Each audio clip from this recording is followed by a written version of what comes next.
আমরা 5 জন করলাম হাফেজ সাহেব এখানে নামাজ ব্যতীত এখানে তেলাওয়াত করি রাত্রে দিন সবসময় ভাগ করে নিয়েছি।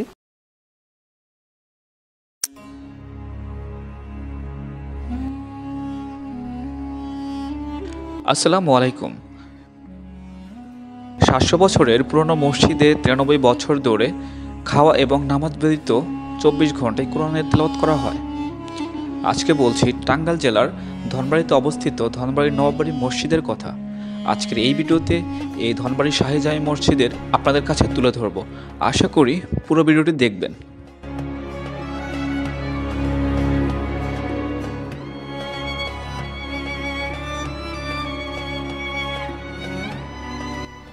ইসলামী ঐতিহ্যের কালের সাক্ষী হয়ে এখনও মাথা উঁচু করে দাঁড়িয়ে আছে টাঙ্গাইল জেলায় অবস্থিত ধনবাড়ি শাহী জামে মসজিদটি।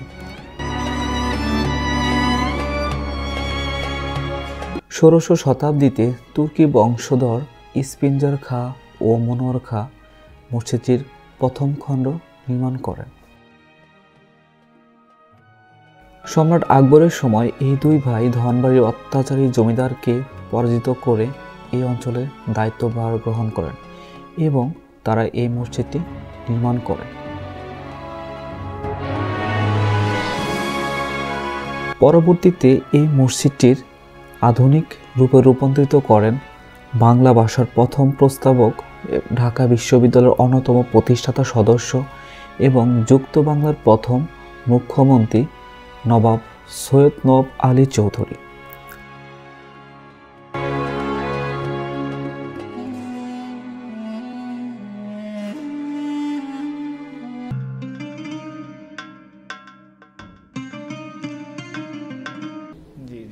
হ্যাঁ, এখানে 700 বছর আগে ধর্ম প্রচার করার জন্য যারা আসছিল শাহ মাহমুদ শাহ খুদা বসর রহমতুল্লাহ, ওনারাই আবাদতখানা হিসাবে নামাজ পড়ছেন, তৈরি করছেন আবাদতের জন্য।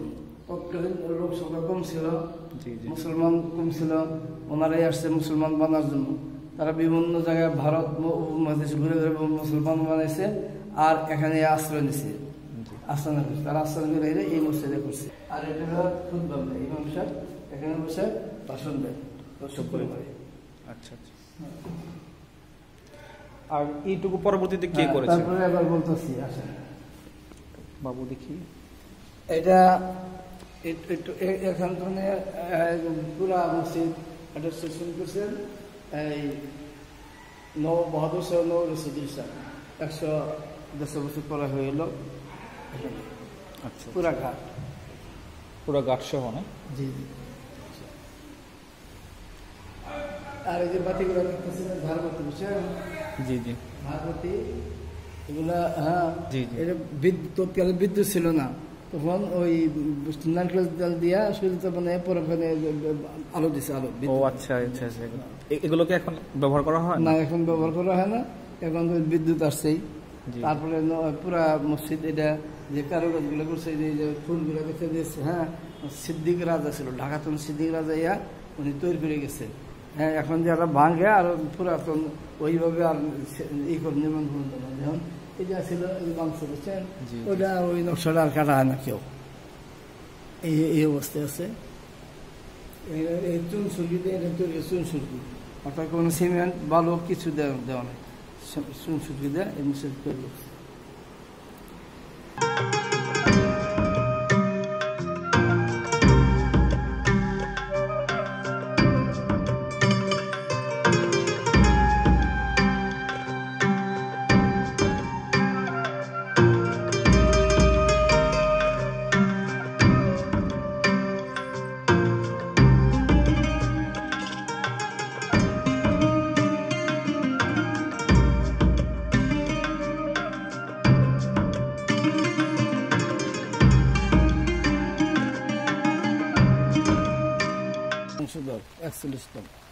আচ্ছা, অনেক কিছুই জানলাম। এখন গম্বুজ, 2টা গম্বুজ বানাইছে। ওখানে আজান মসজিদ আজান দিত, ওই করে উপরে থাকতো, 75 মিনিট শোনা যেত, মৌখিক আজান দিত। এখন বিদ্যুৎ আসার কারণে ভিতরে আজান দিয়ে মাইকটা হরণ ওখানে বেঁধে দিতেছে। আর এই যে সামনে বর্ধিত করা হয়েছে না, একটু চার্জ করা, এটা 7-8 বছর পরে বয়স 7-8 বছর হলো, এখানে লোক সংখ্যা আসে না, সংখ্যা পূরণ করে না, বিদায় বাড়াইছে।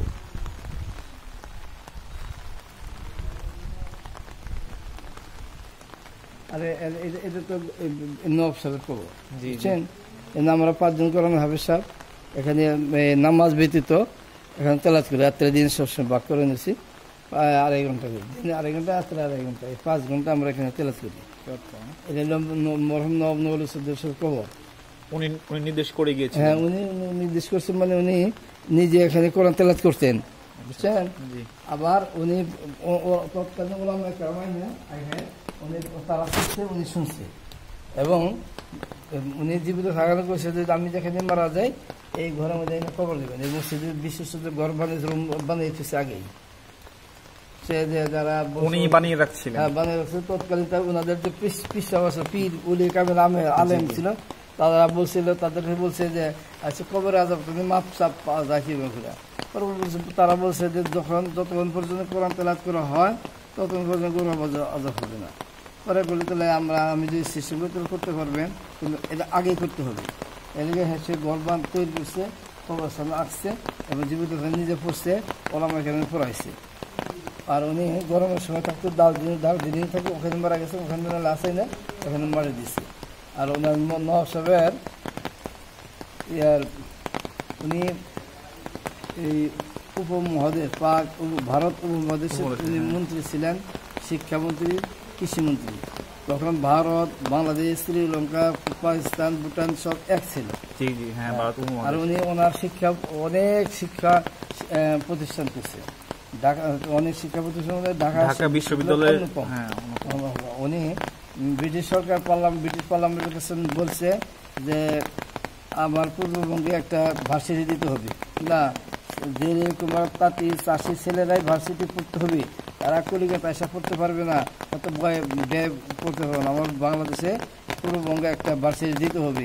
পরে কোথায় ভার্সিটি দিবার বলে অনেক টাকা প্রয়োজন, হ্যাঁ, রিজার্ভ ফান্ডেও টাকা রাখতে হয়, সে টাকা কে দিবি?